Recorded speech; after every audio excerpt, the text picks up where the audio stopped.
حق بیانول او حق واضح کول دا الله سبحانه وتعالی هر چاته په نصیب نه ورکوي او داسې علما ډېر کم دي چې هغوی حق بیانوي او حق واضح کوي عوامو ته داسې علما کم دي نن سبا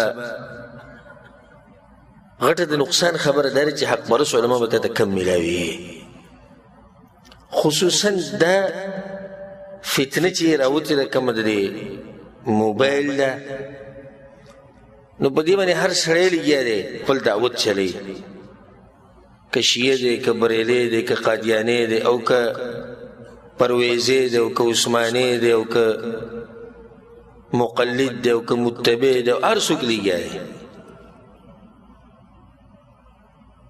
هغه چې منځ کې وګوري هغه د مسلمانانو عقاید خرابوي دغو نظریه خرابوي وختي یو کس راته یو ویډیو راولېږله د یونیورسټۍ یو استاذ د یو مولوي صاحب سره لګیا د یو مسله کې او دا خبره یې ورته کوله وی په قرآن کې دا دي چې وایي قال عیسی ابن مریم یا بني اسرائیل انی رسول الله الیکم مصدقا لما بین یدی من التوراة ومبشرا برسول یأتی من بعد اسمه احمد دا سړی ښه تکړه سره وځي چې د ایتونه د هر څه ورته یاد وی مولوي صاحب تاسو د دین هسې ټیکهداران یئ او دین دله درځي نه الله دې ذکر کوي چې عیسی علیه السلام وویل بني اسرائیلو ته چې زه تاسو له اولنی خبر خدای چې تصدیق کوم دغه کتاب چې مخکې دغه تورات دی دویم دا چې زمانه بعد به پیغمبر راځي او دغه نوم به صحیح احمد نو یو خو مولوي صاحب دا ثابته شو چې د رسول سم بني اسرائیلو ته راغلی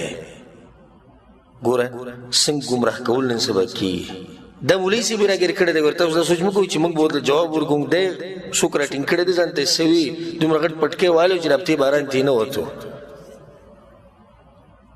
ویو خدا ثابته شو دویمه فلما جاءهم بالبينات نو کله چې راغی دا پیغمبر دوی ته په ښکاره دلایلو سره قالوا هذا سحر مبین هغوی دا جادو دی چې کله راغی دوی ته پیغمبر یعنی بني اسرائیلو ته رسول سلم راغی بني اسرائیلو ته هغوی دا جادوګر دی نو مولوي صاحب دې ځل خدا ثابتېږي چې رسول سلم بني اسرائیلو ته تللی مولوي صاحب دقه شان په دې ځل لاس یې ښودی هغه ته نیغ نیغ ګوري لکه جواب ورکه ثابته کو دا خبره نو نن سبا ډیر زیات احتیاط کوئ ډیر زیات احتیاط کوئ د هر عالم بیان ما اورئ او د هر عالم نه دین ما اخلئ دا نه چې بس په فیسبوک کې او په یوټیوب کې راغی چې مولانا صاحب بیان دی هېڅ پته نشته مولانا څوک دی څوک نه دی او دا مولانا صاحب دا چې وي چې بني اسرائیلو ته رسول سم تلی او دا بل مولانا صاحب دی دا په ځینې چې لاس یې ښودی او درته ګوري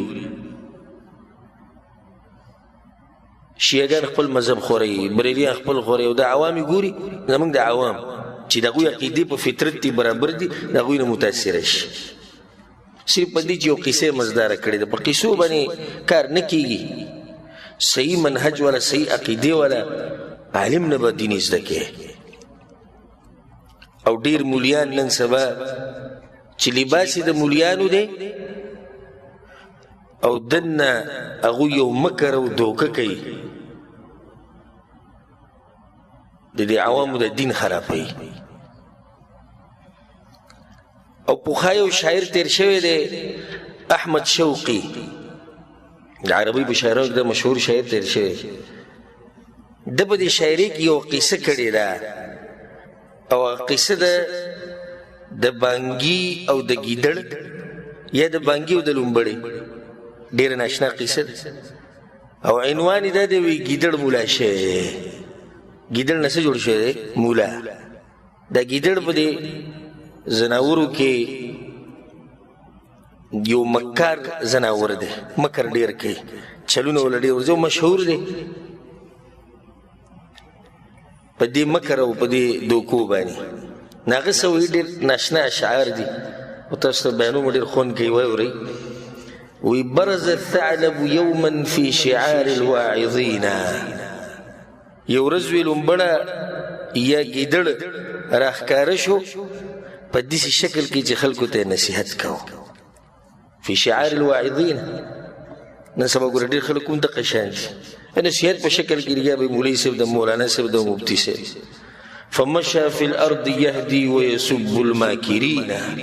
کتت و برت او لعنتونه وي او کنزلي کول او بدې ردې وي هغه چاته چې څوک مکرونه کوي اوس دی په خپله مکر کوي خو کنزلي به هغو پسې کولی الله دوی تباه کړي داسې ته وګوره دوی مکر کوي. ويقول الحمد لله إله العالمين. او ویجي د الله شکر دی چې هغه اله دی د عالمینو د مخلوقات رب دی معبود دی. یا عباد الله توبوا فهو كهف التائبین. وی د الله بندگانو توبو باسي توبه دا اوس ګیدل دی کې نصیحت کوي. وی د الله بندگانو توبو باسي دغه یو غار دی د توبه ویستونکو او دغه یو ځای دی د بچ کېدو چې سړی هلته بچ کېدی شي. وازهدوا في الطيران ان العيش عيش الزاهدين. او په ځان کې زهد پیدا کړي او ځان لرې ساتئ د مارغانو نه او د کوترو نه او د چرګو نه. ان العيش عيش الزاهدين. ژوند خو دغه زاهدانو خلکو دی. حقیقي ژوند وي دې زاهدینو تیر کو کم چې د چرګو نه او د بانګیانو نه او د کوترو نه لري. دا نصیحت کو ده. بوي واطلبوا الديك يؤذن لصلاة الصبح فينا. نو دې کارو کوي چې بانګي ته وایي چې راشي چې سحر بانګ وایي. دغه ځي پورې د نصیحت اوس د دې مکر ته ګوره د ځان نه سم دینداره جوړ کړی چې کله نصیحت کو بخپله وایي وایي ځان د کوترو نه او د دې نه لرې ساتئ د چرګو نه. بیا وایي واطلبوا الديك يؤذن لصلاة الصبح فينا. د سحر مانځه لپاره بانګ وایي بانګي راولي. فأتى الديك رسول من إمام الناسكين. بانګي صاحب راغی چې کله راغی نو عرض الأمر عليه وهو يرجو أن يلينا. دی ګیدړ یا لومبړي ورسره ډېر خبرې اترې وکړې باس ماسې وکړو بانګي راضي کوو چې راشه بانګ ووایه. فأجاب الديك عذرا يا أضل المهتدين. وی زه معذرت وړاندې کومه زه بانګ نشم ویلی هدایت والو خلکو ګمراه کوونکي ته اوس ځانې خلک ګمراه کوې. بلغ الثعلب عني عن جدود الصالحين. وی لاړ شي او ګیدړ ته زما د طرف نه دا خبره وکړي بانګي وایي او زما د نیکونو د طرف نه ورته دا خبره وکړي چې هغه نیکان خلک کوم چې د مشران دي دی بانګي. عن ذوي التيجان ممن دخل البطن اللعين. دا خلکو طرف نه دا خبرو کې چې هغه د دې ملعون په خېټه کې پراته دي. صوت وای انهم قالوا وخير القول قول العارفين. هغه مشران وې دا خبره کړې وو غوره خبره خو د پوه د تجربو ولا خلکو یې سویلو مشرانو. مخطئ من ظن يوما ان للثعلب دينه. خطا دی هغه سړی چې څوک په دې سوچ کې پروت دی چې د ګیدړ یا د لومبړي دیني. دا خطا شوی دوکه شوی. نو داسې علما نن سبا شته شکل د عالم لباس د عالم او په منځ کې مقصد دا دی چې دا عوام دوکه کې او د دوی نه حق دین پټ کړي. نو زه د ماته اوس ته د زړه نه نصیحت دی چې د هغه علماو بیانونه اورئ چې تاسو ته پته چې دوی قرآن او حدیث بیانوي او داسې د هر چا بیانونه مه اورئ. ډېر خلک به دې ګمراه شوي دي چې موږ یې شخصي پېژنو. الله سبحانه وتعالی زموږ د ایمانونو حفاظت وکړي.